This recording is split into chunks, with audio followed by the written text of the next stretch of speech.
नमस्कार, मैं हूं आपके साथ आस्था कौशिक। बरेली से बड़ी खबर है। मौलाना तौकीर रजा की न्यायिक हिरासत बढ़ी। 9 दिसंबर तक बढ़ी न्यायिक हिरासत। वीडियो कॉन्फ्रेंसिंग के जरिए हुई तौकीर रजा की पेशी। फतेहगढ़ सेंट्रल जेल में बंद है तौकीर रजा। 26 सितंबर को बरेली में हुई हिंसा का आरोपी है तौकीर रजा। मौलाना तौकीर करीब 12 मामलों में आरोपी है। तो अब मौलाना तौकीर रजा की न्यायिक हिरासत बढ़ गई है। फतेहगढ़ सेंट्रल जेल में बंद है तौकीर रजा। 9 दिसंबर तक के लिए न्यायिक हिरासत बढ़ गई है। 26 सितंबर को इस मामले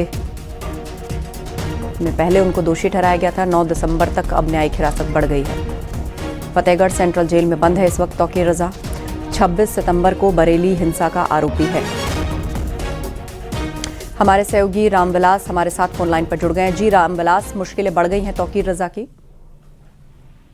जी बिल्कुल, जो मौलाना तौकीर रजा है इस वक्त फतेहगढ़ सेंट्रल जेल में निरुद्ध है और जिस तरीके से पुलिस की जांच आगे बढ़ रही है और जो मुकदमे हैं उनकी जो है उनको लेकर के जांच लगातार आगे बढ़ रही है। एसआईटी अपनी जांच कर रही है क्योंकि फतेहगढ़ सेंट्रल जेल में निरुद्ध हैं। तो इनकी जो है अब एक बार फिर से जो तारीख है वो बढ़ा दी गई है, जो इनका अवधि है वो बढ़ा दी गई है और अगली जो तारीख मुकर्रर की गई है वो 9 दिसंबर तक के लिए तारीख मुकर्रर कर दी गई है और इनकी जो हिरासत की अवधि है बढ़ा दी गई है। फिलहाल जिस तरीके से एसआईटी अपना जांच कर रही है, क्योंकि जो यहाँ पर है 12 मुकदमे दर्ज हुए थे 26 सितंबर को जुमा की नमाज के बाद। जो भी आरोपी थे उनके खिलाफ 26 मुकदमे दर्ज हुए थे और उसमें से मौलाना तौकीर रजा 7 मामलों में आरोपी बनाए गए थे। उसके साथ साथ बाकी मामलों में इनका नाम खुलासा हुआ है। तो कुल मिलाकर के सभी 12 मुकदमे जो है 12 मुकदमे में जो मौलाना तौकीर रजा है वो उसमें जो है नाम इनका आ गया, निकल करके आ गया, प्रकाश में आ गया और इस वक्त फतेहगढ़ सेंट्रल जेल में निरुद्ध है। मौलाना तौकीर रजा की जो है वीडियो कॉन्फ्रेंसिंग के जरिए सुनवाई हुई थी मुख्य न्यायिक मजिस्ट्रेट की अदालत में और अब इनकी हिरासत जो है 9 दिसंबर तक के लिए बढ़ा दी गई है। एसआईटी डीआईजी रेंज बरेली की अगुवाई में जो है एसआईटी अपना जांच कर रही है। एसआईटी लगातार जैसे जैसे जांच करती जा रही है उसमें बड़े से बड़े खुलासे होते चले जा रहे हैं। करीब 12 मुकदमे दर्ज हुए थे। सभी मुकदमे मौलाना तौकीर रजा जो है आरोपी हैं। इसके साथ साथ करीब 125 लोगों को गिरफ्तार करके जेल भेजा जा चुका है और मौलाना तौकीर रजा की कई मामलों में जमानत जो है वो खारिज भी हो चुकी है और कुल मिलाकर यही है कि मौलाना तौकीर रजा सभी मामलों में आरोपी हैं और लगातार अब इनकी जो हिरासत है बढ़ती चली जा रही है और उधर एसआईटी भी अपनी जांच लगातार बढ़ाती चली जा रही है। उसका दायरा लगातार बढ़ता चला जा रहा है कि जिन जिन लोगों ने भी बरेली की फिजा को खराब करने की कोशिश की थी, कानून को हाथ में लेने की कोशिश की थी, उनकी हर तरीके से जांच की जा रही है। उनकी आपराधिक हिस्ट्री की जांच कर रही है एसआईटी। साथ साथ इसके जो भी मौलाना तौकीर रजा के जो करीबी लोग रहे हैं कि आखिर उनकी मंशा क्या थी 26 सितंबर को जुमा की नमाज के बाद फिजा को खराब करने की कोशिश। बिल्कुल, और इस बीच पूरी एहतियात प्रशासन की तरफ से रखी जा रही है। 26 सितंबर को बरेली हिंसा का आरोपी तौकीर रजा न्यायिक हिरासत बढ़ा दी गई है। धन्यवाद जानकारी के लिए।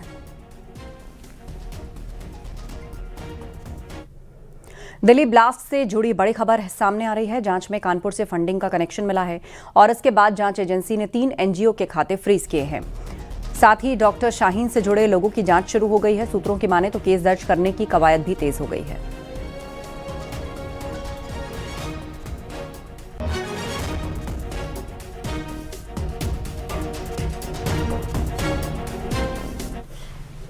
दिल्ली के लाल किले के पास 10 नवंबर को हुए कार बम धमाका मामले में एनआईए ने एक और आरोपी को गिरफ्तार किया। जांच एजेंसी के मुताबिक शोएब ने धमाके से पहले मुख्य आतंकी उमर उन नबी की मदद की थी और उसे छिपाने की जगह जरूरी मदद उपलब्ध करवाई।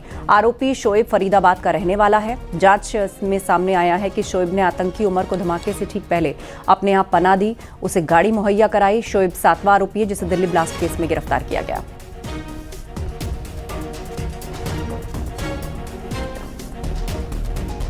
ग्रेटर नोएडा के बहुचर्चित निक्की भाटी हत्याकांड में पुलिस ने चार्जशीट कोर्ट में दाखिल की। 500 से ज्यादा पन्नों की चार्जशीट दाखिल है। न्यूज 18 के पास चार्जशीट की कॉपी भी मौजूद है। चार्जशीट में निक्की के पति विपिन भाटी ने बयान दर्ज कराए हैं, जिसके मुताबिक बयानों में बताया गया है कि निक्की के ऊपर थिनर की बोतल डाल दी गई और मां दया से लाइटर लेकर आग लगाई गई। निक्की के बेटे का भी बयान चार्जशीट में है। निक्की और विपिन के 6 साल के बेटे एविश भाटी ने बताया कि घटना के वक्त वो मौजूद था। पिता विपिन भाटी ने पहले मां निक्की भाटी को पीटा, फिर कुछ डालकर आग लगाई और पड़ोसी की छत से कूदकर भाग गए। पुलिस ने चार्जशीट में कहा मौके से कोई भी ऐसा सबूत नहीं मिला जिसमें सिलेंडर फटने की बात सच पाई गई। चार्जशीट में हॉस्पिटल में डॉक्टर्स और नर्सिंग स्टाफ के बयान भी दर्ज हैं, जहां सबसे पहले परिजन निक्की को लेकर पहुंचे थे। डॉक्टर और नर्स के बयानों से उनके पास कोई भी वीडियो या वैज्ञानिक सबूत मिलने की पुष्टि नहीं हुई है।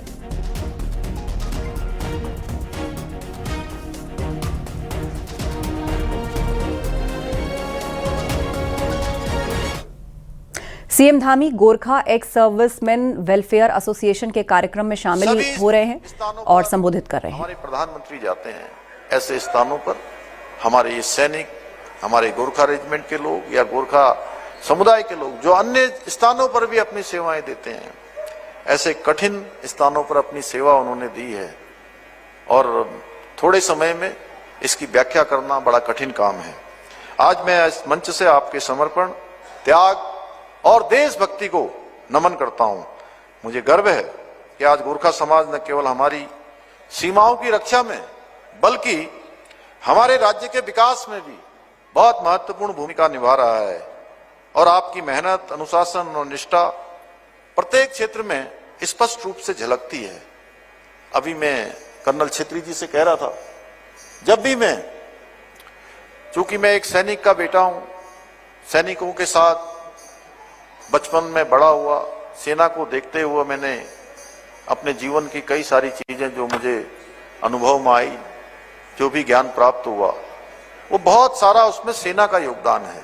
इसलिए सैनिकों के बीच में कभी आना होता है, उनका कोई कार्यक्रम होता है, या आज कई कार्यक्रम में आया हूं, या अन्य आप लोग सांस्कृतिक कार्यक्रमों में समाज के कभी भी मुझे याद करते हैं तो मेरा प्रयास होता है मैं जरूर उन कार्यक्रमों में पहुंचूं, क्योंकि सच में मैं बहुत भावनात्मक रूप से ऐसे कार्यक्रमों से जुड़ पाता हूं और मुझे बहुत अंदर से अच्छा लगता है कि जब मैं ऐसे कार्यक्रमों में आता हूं। और मैं बच्चों की प्रस्तुति देख रहा था, जब बच्चे हमारे यहाँ पर वो युगल में अपनी प्रस्तुति दे रहे थे, सच में बहुत आनंद देने वाला था। बहुत शानदार कार्यक्रम उन्होंने किया। मैं उन बच्चों को भी बहुत अपनी तरफ से शुभकामनाएं देता हूं, उन सभी के उज्जवल भविष्य की कामना करता हूं। भाइयों बहनों, हमारी सरकार गोरखा समाज की वीरता, उनके अमूल्य योगदान को हमेशा और आदर और सम्मान की दृष्टि से देखती है और गोरखा समाज के उत्थान के प्रति हम पूरी तरह से प्रतिबद्ध हैं। गणेश जोशी जी ने कहा है कि हमें संस्था के कार्यों को आगे बढ़ाने के लिए निश्चित रूप से सरकार के स्तर से, अन्य स्तरों से जो भी सहायता की आवश्यकता होगी उस सहायता को हम लोग अवश्य करेंगे। और मुझे पूरा विश्वास है कि गोरखा समाज भी उत्तराखंड को देश का श्रेष्ठ राज्य बनाने का, सर्वश्रेष्ठ राज्य बनाने का जो हमारा विकल्प रहित संकल्प है उसको पूरा करने में, उसको सिद्धि तक पहुंचाने में अपना योगदान देगा। और हमारे देश के प्रधानमंत्री नरेंद्र मोदी जी जितनी बार उत्तराखंड आते हैं, पहली बार 2021 में 5 नवंबर को उनके मुंह से भगवान शिव के धाम बाबा केदारनाथ के प्रांगण में उनके मुंह से शब्द निकले थे कि 21वीं सदी का तीसरा दशक। बीएलओ विपिन यादव की मौत के बाद अब इसको लेकर सियासत शुरू हो गई है। प्रदेश कांग्रेस अध्यक्ष अजय राय जौनपुर में बीएलओ विपिन यादव के घर पहुंचे और यहां उन्होंने विपिन के परिवार वालों से मुलाकात कर उन्हें सांत्वना दी। उन्होंने बीएलओ को परेशान करने, दबाव बनाने वाले अफसरों पर सख्त कार्रवाई की मांग की। उन्होंने इस मामले की निष्पक्ष जांच की मांग करते हुए पीड़ित परिवार को 1 करोड़ की आर्थिक सहायता और पत्नी को सरकारी नौकरी दिए जाने की मांग की। आपको बता दें, गोंडा में बीएलओ ने अफसरों पर परेशान करने का आरोप लगाते हुए जहर खाकर जान दे दी। कल सुबह बात हो गई थी, बात हमने किया, हमने इसको बहुत समझाया आपका बेटा ये बहुत बड़ी काम नहीं है, काम होगा धीरे धीरे करना, तुम जो है ऐसा का मत करना, कदम मत उठाना। तनाव में था वो। हाँ, तनख्वाह भी नहीं मिल रही थी, तनाव बहुत था, इधर से अपना काम चला रहा था। बाद में लीजिएगा, अभी बाद में लीजिएगा, अभी बात करने की स्थिति में नहीं। वेतन कब से रुका था? वेतन कब से नहीं मिला? वेतन से शुरू में 5 महीना ना मिला, 2 महीना के महीना ना मिला रहा। जो ये SIR के माध्यम से ये पूरी तरीके से लोगों का वोट कटवाना, लोगों को दबाव बनाना, अब वो व्यक्ति जो दिन रात सेवा करके, पढ़ाई लिखाई करके, बाप ने किस तरह किसानी से मेहनत करके पढ़ाया होगा, पैसा एक पैसा इकट्ठा करके, आज वो चला गया।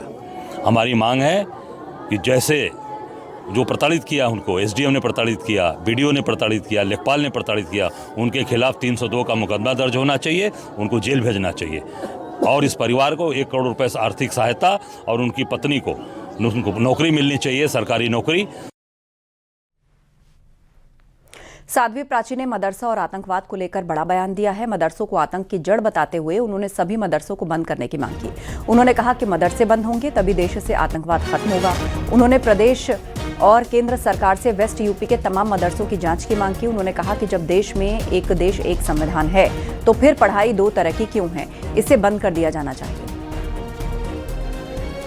एक मौलाना ने कहा है कि हम बाबरी मस्जिद बनाएंगे। कान खोल करके सुन लो मौलाना, हिंदुस्तान के किसी भी कोने में बाबर के नाम की मस्जिद नहीं बनेगी और ना ही हिंदुस्तानी बनने देंगे। कि मैं तो बार बार मांग कर रही हूँ उत्तर प्रदेश सरकार से, केंद्र सरकार से कि देश के अंदर मदरसे और मस्जिदें इनकी तलाशी करिए, क्योंकि इनके भी आतंकियों से तार जुड़े हैं। मेरठ, मुजफ्फरनगर, सहारनपुर, विशेषकर पश्चिमी उत्तर प्रदेश में इन मदरसों की जांच करिए। और मदरसों की भैया ज़रूरत क्या है, क्योंकि जब देश हिंदुस्तान है, हिंदुस्तान में एक विधान एक संविधान होना चाहिए, तो शिक्षा भी एक ही तो होनी चाहिए। यहाँ दो शिक्षा क्यों दी जा रही है? संविधान दिवस के अवसर पर लखनऊ में आयोजित कार्यक्रम में सीएम योगी शामिल हुए। इस मौके पर मुख्यमंत्री ने लोकतांत्रिक मूल्यों और आदर्शों की शपथ ली। इस समारोह में डिप्टी सीएम केशव प्रसाद मौर्य और डिप्टी सीएम ब्रजेश पाठक मौजूद रहे। इसके अलावा सरकार के कई मंत्री शामिल हुए। सीएम योगी ने कहा कि अगर कोई धर्म और जाति के नाम पर भेदभाव करता है तो ये संविधान ही नहीं, देश और अंबेडकर का भी अपमान है। समाज में जाति के नाम पे, क्षेत्र के नाम पे, भाषा के नाम पे विद्वेष की खाई को चौड़ा करके अराजकता और अव्यवस्था पैदा करने का प्रयास कर रहा है, तो ये मान करके चलिए कि वो भारत का अपमान कर रहा है। भारत की उस एक बार फिर से उन स्थितियों की ओर ले जाने का प्रयास कर रहा है जो भारत को कमजोर कर रहा है। यह भारत के संविधानविदों का, भारत के संविधान निर्माताओं का अपमान है, बाबा साहब भीमराव अंबेडकर का अपमान है। उत्तराखंड के मंत्री धन सिंह रावत ने सीएम योगी से मुलाकात की। धन सिंह रावत ने लखनऊ में सीएम योगी से उनके सरकारी आवास पर जाकर शिष्टाचार भेंट की।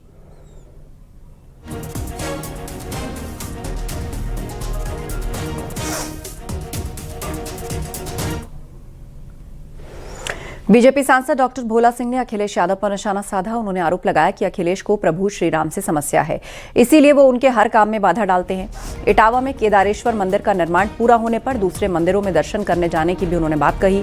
उन्होंने सवाल उठाया, अगर ऐसा संकल्प है तो अखिलेश मस्जिद क्यों जा रहे हैं, ईद महोत्सव में क्यों शामिल हो रहे हैं। तंज है वो धर्म के प्रति, सनातन के प्रति, आस्था के प्रति।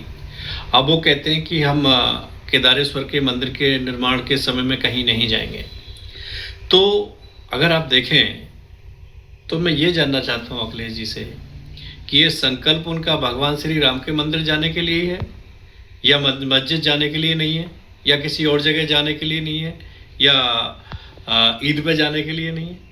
अगर हम देखें तो लगातार हर जगह जा रहे हैं। अब ये भगवान श्री राम से इनको क्यों प्रॉब्लम है? अब ये तो अखिलेश जी से आपको पूछना चाहिए कि क्या भगवान श्री राम के हिंदुत्व के साथ वो नहीं है, भगवान श्री राम के सम्मान में उनको कोई दिक्कत है। उन्नाव के बीजेपी सांसद साक्षी महाराज ने बिहार के पूर्णिया में निर्दलीय सांसद पप्पू यादव की संत रामभद्राचार्य पर विवादित टिप्पणी को लेकर निशाना साधा। साक्षी महाराज ने कहा कि देश अम्बेडकर के संविधान के आधार पर चलेगा। उन्होंने कहा, संत का अपमान करने का अंजाम क्या होगा ये पप्पू यादव खुद जाने। आपको बता दें, जगतगुरु रामभद्राचार्य ने जाति आधारित आरक्षण खत्म करने की वकालत की, जिस पर सांसद पप्पू यादव ने रामभद्राचार्य पर अभद्र टिप्पणी की थी।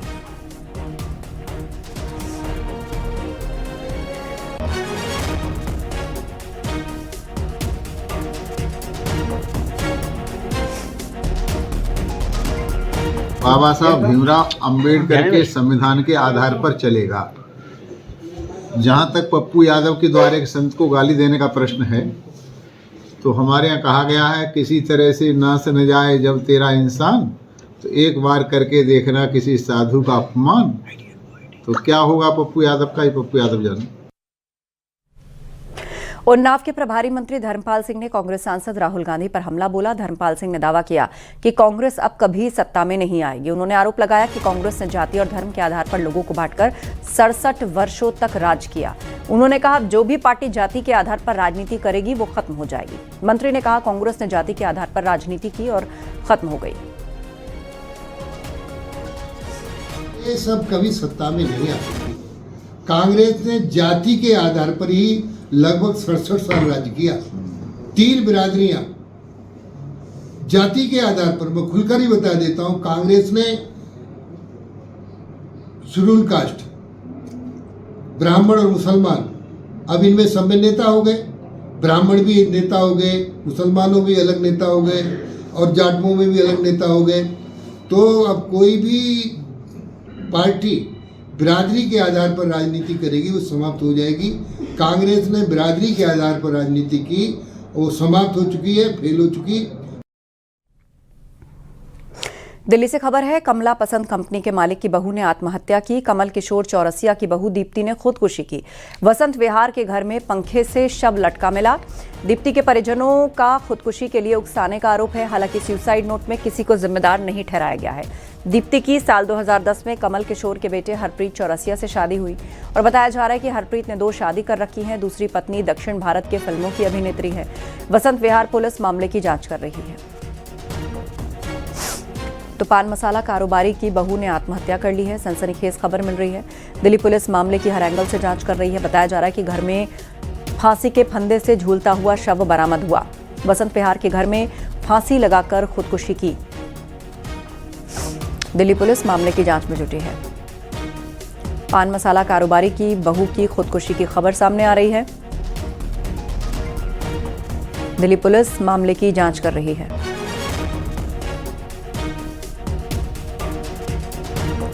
वसंत विहार की घटना, जहां घर में फांसी के फंदे से झूलता हुआ शव मिला।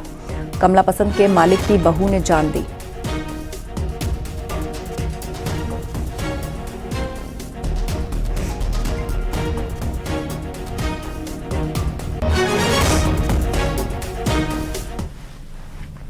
कानपुर में प्लास्टिक कारखाने में भीषण आग लग गई। सूचना के बाद 1 दर्जन से ज्यादा फायर की गाड़ियां मौके पर पहुंची।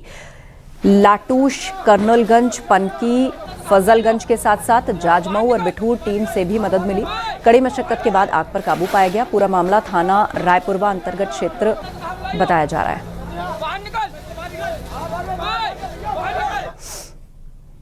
उन्नाव में हादसे के बाद कार में आग लगी। कार सवारों ने कूदकर अपनी जान बचाई। पुलिस ने घायलों को सीएचसी मियागंज पहुंचाया। हादसे के बाद कार पूरी तरह से जलकर खाक हो गई। देर रात शादी समारोह से लौट रहे थे कार सवार। सीवन थाना क्षेत्र के सफीपुर मियागंज मार्ग पर नई बस्ती मोड़ के पास यह हादसा हुआ।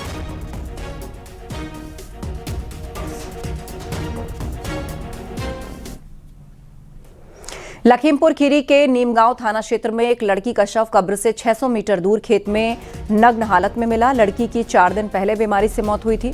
पुलिस जांच में जुटी है। कब्र से शव निकालने को लेकर गांव में तरह तरह की बातें की जा रही हैं। पुलिस सीसीटीवी खंगाल रही है। लखीमपुर की यह घटना, लड़की का शव कब्र से आखिर किसने निकाला उसकी तलाश की जा रही है। सीसीटीवी की मदद ली जा रही है। 22 नवंबर को लड़की की बीमारी के बाद मौत हो गई थी, जिसके बाद उसका जो दाह संस्कार है वो यहां पर दफनाकर किया गया था। कब्र से 600 मीटर दूर शव मिला है।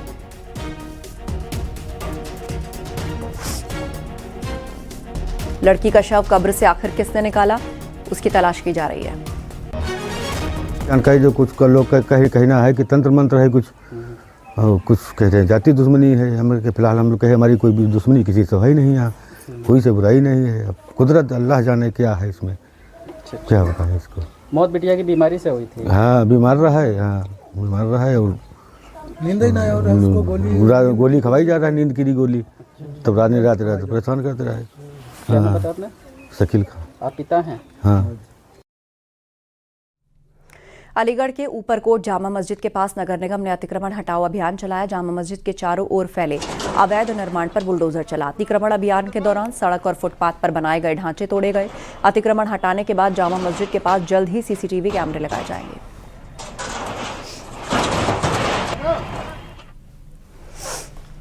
दिल्ली के रोहिणी में घर में घुसी तेज रफ्तार कार, गेट को तोड़ते हुए घर में घुसी कार। घटना का सीसीटीवी सामने आया। तो गेट को तोड़ते हुए किस तरह घर में कार घुसी, आपको तस्वीरें दिखा रहे हैं। दिल्ली के रोहिणी की यह घटना है जहां पर एक तेज रफ्तार कार अपना कंट्रोल खोती है और उसके बाद गेट तोड़कर अंदर घुस जाती है। सीसीटीवी में ये पूरी फुटेज कैप्चर हुई है और रोहिणी में एक घर में तेज रफ्तार कार किस तरह घुस गई। पहले से ही कार पार्क है, वहां पर सामान रखा है और गेट को तोड़ते हुए बेकाबू होकर ये कार इसमें जा घुसी। और वहीं पास में कंबल ओढ़े एक शख्स भी बैठा दिख रहा है, बाल बाल बची उसकी जान।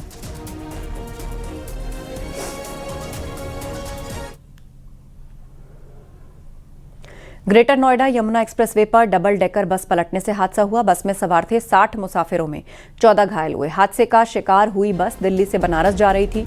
घायलों को अस्पताल भर्ती कराया गया है। बस के ऊपर रखा सामान सड़क पर बिखर गया। यमुना एक्सप्रेसवे पर दनकौर थाना क्षेत्र के आसपास ये हादसा हुआ। गनीमत रही कोई जनहानि नहीं हुई और एक्सीडेंट के बाद बस का ड्राइवर और कंडक्टर मौके से भाग गए।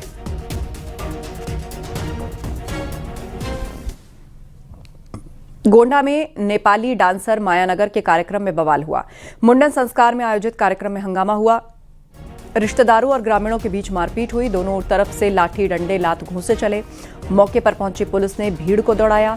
डांसर मायानगर को भेजा गया नेपाल। हंगामा, मारपीट और बवाल का वीडियो वायरल। पुलिस मामले की जांच में जुटी। इटिया थोक कोतवाली क्षेत्र के रानीपुर गांव का मामला।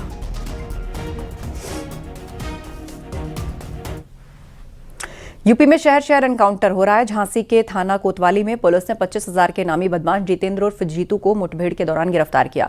गिरफ्तार बदमाश हत्या के मामले में फरार चल रहा था। वहीं आगरा में पुलिस का ऑपरेशन लंगड़ा अभियान लगातार जारी है। एनकाउंटर में पुलिस ने 4 बदमाशों को गिरफ्तार किया, जिसमें 2 बदमाशों के पैरों में गोली लगी। घायल बदमाशों को इलाज के लिए SN मेडिकल कॉलेज भर्ती कराया गया। बुलंदशहर के थाना सिकंदराबाद कोतवाली क्षेत्र में एनकाउंटर में शातिर बदमाश जितेंद्र उर्फ जीतू गिरफ्तार हुआ। उसका दूसरा साथी अंधेरे का फायदा उठाकर भाग गया।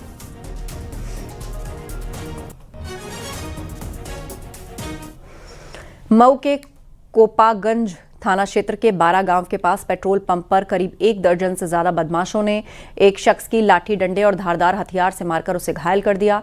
मारपीट का सीसीटीवी सामने आया। बताया जा रहा है कि शख्स टहल रहा था, उसी दौरान हमला हुआ। पुलिस मामले की जांच कर रही है।